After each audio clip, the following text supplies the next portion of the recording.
morning students, welcome in online class, 8th class. Today we will read chapter 1 from history, how, when and where. Okay? In the previous class we had read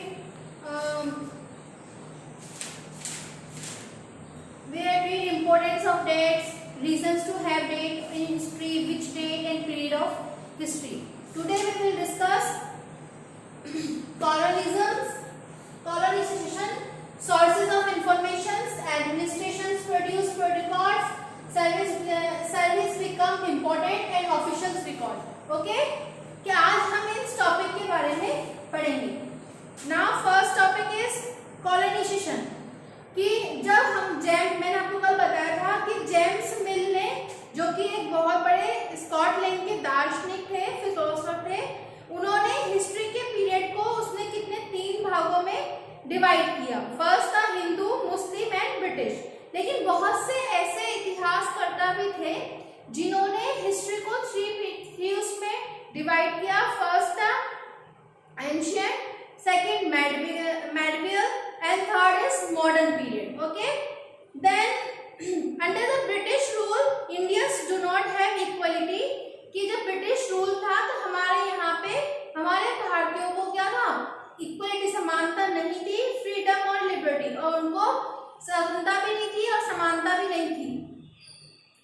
Nor was the period one economic growth and progress, और ना ही not was the period कि ये कोई इतिहास में कि economic आर्थिक उन्नति और तकनीकी का भी ये युग नहीं था. Thus many historians refer this period as colonial, और बहुत से इतिहासकारों ने इसे कॉलोनियल पीरियड भी कहा, औपनिवेश जिसको कहा जाता है, कि औपनिवेश युग भी कहा. नेक्स्ट है कॉलोनाइजेशन, कि औपनिवेश क्या होता है. ठीक है, a process in which a country subjected another, thus bring change in the political, economic and social and culture field. कि जब एक देश का दूसरे देश पर राजनीतिक, आर्थिक और सामाजिक और सांस्कृतिक के कारण बदलाव आते हैं तो this is known as colonization, कि इसी को ही औपनिवेशीकरण कहा जाता है. British came to India and established their rule by defeating Lord Nawabs and Rajas. कि यहाँ पे ब्रिटिश कैंप, जब अंग्रेज जो भारत में आए थे तो उन्होंने यहाँ पे यहाँ के नवाबों को, यहाँ के राजाओं को, यहाँ के नवाबों को इनके ऊपर, इनके द्वारा यहाँ पे इनसे लड़ाई करके यहाँ पे शासन किया. The British established their control over the economic and society, collected revenue to meet all their expenses, brought goods they wanted to low prices, and produces to commercial crop they needed low export. They brought about significant changes in values, tastes, customs and practice of their colonies. कि अंग्रेजी शासन द्वारा यहाँ पर क्या किया गया कि यहाँ पे उन्होंने यहाँ आए और यहाँ की चीजों पर उन्होंने अपना कब्जा करने लगे. यहाँ के उनको रेवेन्यू उनके ऊपर कर लगाने लगे और अधिक से अधिक उनको वसूल करने लगे. यहाँ के खाद्यान्न जो कि यहाँ पे जो उगाए जाते थे उनकी रुचि इनमें बहुत ज्यादा थी, तो यहाँ से उनको कम कीमत पर खरीदकर उनको बाहर की तरफ निर्यात किया जाता था. जो अपनी जरूरत की चीजों को सस्ती कीमत पर खरीदकर और उनके ऊपर उनको वहां विदेशों में जाकर उनको बेचना स्टार्ट किया. कि ब्रिटिश शासन ने यहाँ की मूल्य और मान्यताओं को, कि जहाँ पे जितनी अच्छी कीमती जो चीजें थी उन सभी को, नापसंद को, रीति रिवाजों को, तौर तरीकों को क्या बदलाव लाने के लिए उन्होंने इसमें अपना हस्तक्षेप करना स्टार्ट कर दिया.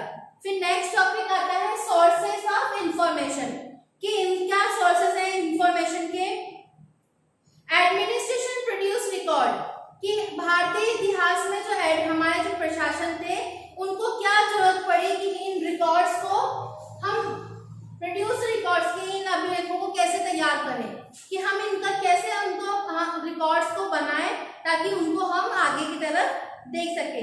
Historians use different sources in writing about the last 250 years of Indian history, कि भारतीय इतिहास में 250 सालों का इतिहास हम इतिहासकारों ने स्रोतों में लिखने के लिए प्रशासनिक अभिलेखों में इसका उल्लेख देखने को मिलता है।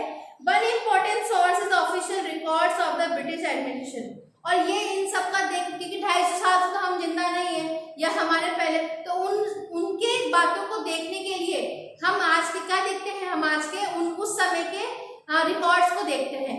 तो उन्होंने 250 साल के इतिहास लिखने के लिए कि कौन कौन से स्रोतों का इस्तेमाल करते हैं, कि फर्स्ट था प्रशासन अभिलेख तैयार करता, मतलब कि वो ऑफिशियल रिकॉर्ड्स को तैयार करता था। Every instructions, plan, policy, decisions, agreement and investigations of the British administration were clearly return, कि वो इतिहास का एक महत्वपूर्ण साधन मानते थे कि ऑफिशियल रिकॉर्ड्स, कि हम यहाँ पे इन रिकॉर्ड्स को सुरक्षित रखने के लिए वो यहाँ पे उनको बहुत सावधानी से रिकॉर्ड को महत्वपूर्ण साधन के तौर पर उनको चीजों को लिखना शुरू करते थे। हर निर्देश, हर टॉपिक, हर प्लानिंग, हर योजना, नीतिगत समिति से जांच को साफ साफ लिखना, ये सब उस समय जरूरी था। To preserve the documents, set up record room, और उन्होंने इसके लिए वहां पर अंग्रेजों को यह भी लगता था कि हम जो दस्तावेज, जो हमारे रिकॉर्ड्स हैं, इनको हम संभाल कर रखना भी बहुत जरूरी था। इसके लिए उन्होंने वहां पे रूम्स बनाए, रिकॉर्ड रूम्स बनाए, और the village tehsildar office and collectorate, the commissioner office, the provisional secretaries, the law courts etcetera, कि उन्होंने शासकीय संस्थानों में कक्ष बनवाए, तहसील के दफ्तर बनाए, कलेक्टर बनाए, कमिश्नर के दफ्तर बनवाए, इन सभी में उन्होंने रिकॉर्ड रूम का निर्माण करवाया। Next topic is service become important, कि the British believed that country had to know thoroughly before it could be administration, thus detailed services, कि 19वीं सदी के उसमें शाखा में जब उन्होंने ये सोचा कि हमें इनको नोट्स को कैसे संभाल के रखना है या इनके कि कैसे हम इनको सुरक्षित रख सकते हैं, तो उन्होंने इसका सर्वेक्षण का सर्वेस किया, उन्होंने सर्वेक्षण को महत्व दिया, कि 19वीं सदी के 19वीं सेंचुरी तक इसकी शुरुआत पूरे देश में एक तैयार हो गई थी कि हमें एक कुड बी एडमिनिस्ट्रेशन, कि कैसे हमें हमारे प्रशासन को अच्छी तरह से शासन चलाने के लिए, कि हमें सही ढंग से उसकी आवश्यकता है कि किस तरह से हम हमारे प्रशासन को और उन्नत बना सके। तो इसके लिए उन्होंने सर्वेक्षण किए।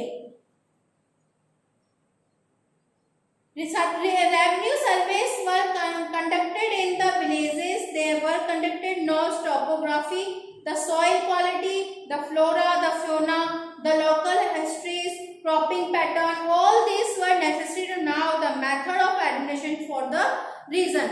कि उन्होंने यहाँ पे गाँवों में राजस्व शासन के धरती की सतह का टोपोग्राफी की कैसे वो वहाँ के संपूर्ण मिट्टी की गुणवत्ता, वहाँ मिलने वाले पेड़ पौधों, जीव जंतुओं, उनकी फसलों का पता लगाया जाता था। और अंग्रेजों की राय में किसी इलाके का शासन चलाने के लिए हमें इन सभी बातों को बहुत जानना जरूरी था, कि अगर हमें गाँव में अपने शासन को चलाना है तो हमें वहाँ की सारी नॉलेज होनी जरूरी है। Every 10 years, census operations were held there. Prepared details record on the caste, number of peoples, religions and occupations of the provinces of India. There were different types of surveys: pest revenue surveys, botanical surveys, geological surveys, archaeological surveys and anthropological surveys, forest surveys, etc. कि उन्होंने शासन चलाने के लिए 19वीं सदी के आखिरी तक हर 10 साल में जनगणना की जाने लगी, कि यहाँ पे मेंबर्स की नंबर ऑफ पीपल, वहाँ के लोगों की संख्या को काउंट किया जाने लगा, कि वहाँ पे कितनी जाति निवास करती है, कि वहाँ के सभी प्रांतों में रहने वाले लोगों की संख्या, उनकी जाति, उनके कौन से क्षेत्र से है वो, उनका ऑक्यूपेशन, उसका व्यवसाय, सभी जानकारियों को इकट्ठा की जाती थी। इसके अलावा उन्होंने वहाँ पे जो वनस्पति का भी सर्वे किया, वैज्ञानिक सर्वे किया, वहाँ की पुरातात्विक जो पहले खोद उनको मिलते सबका उन्होंने सर्वे करके उनके सर्वे को अपने रिकॉर्ड्स में रखा। अब नेक्स्ट टॉपिक आता है official records. The official records only tell us what the official thought, what they wish to preserve for the future generation. कि रिकॉर्ड्स के इस विशाल भंडार में हमें बहुत कुछ पता लग सकता है और ऑफिशियल रिकॉर्ड से हमें यही इस बात को नजरअंदाज नहीं कर सकते कि ये सारे रिकॉर्ड जो हैं ये किस लिए रखे गए हैं, ताकि आने वाली नेक्स्ट जनरेशन को, इन सब के बारे में पता लगे, किन किन चीजों को बचाए रखना चाहते थे और इनकी मदद से हम ये महसूस करते थे कि लोग आने वाली पीढ़ी में कैसे इन सब की जानकारी प्राप्त कर सकते हैं। फिर other sources, there are other sources for which known about common men. These other sources include diaries of the different people, account of pilgrims, traveler, autobiographies, important personalities, popular booklets, newspaper, etc. कि there are other sources, कि कुछ यहाँ पे अन्य स्रोत भी हैं जिनके बारे में जानना लोगों ने सोचा कि इनको पढ़ना लिखना किस तरह से जानना है, आदिवासियों के बारे में, वहाँ के धर्म के बारे में, खेतों के बारे में, इन सब के बारे में, कि लोगों की डिफरेंट अलग अलग लोगों की उनकी बायोग्राफीज के बारे में, तो उन सभी के बारे में उनको जानने के लिए उन्होंने और रिकॉर्ड्स भी अपने पास में रखे। All these sources were produced by literate person. लेकिन ये सारे रिकॉर्ड जो थे ये पढ़े लिखे व्यक्तियों के लिए थे। अनपढ़ व्यक्ति तो इनको ना तो पढ़ सकता था ना इनको लिख सकता था, तो ये सारे व्यक्ति सिर्फ पढ़े लिखे लोगों के लिए ही, शिक्षित व्यक्ति के लिए था। From this we do not able to understood how history was experienced and lived by tribal and peasant. लेकिन ये हमें इतिहास में जो पढ़े लिखे किसान थे या जो जनजाति के लोग थे जो पढ़े लिखे नहीं थे, उनके रिकॉर्ड्स में हमें थोड़ा सा देखने को कम मिलता है, क्योंकि ये पढ़े लिखे कम हो, जिनको जो पढ़ा लिखा था वो उनको लिख सकता था, पढ़ सकता था, लेकिन अनपढ़ व्यक्ति उसको नहीं कर सकते, इसीलिए हमें कुछ बातों का ज्ञान अभी भी नहीं होता है। Now today's your chapter is over. Okay, you must have understood all students. Okay, ठीक है।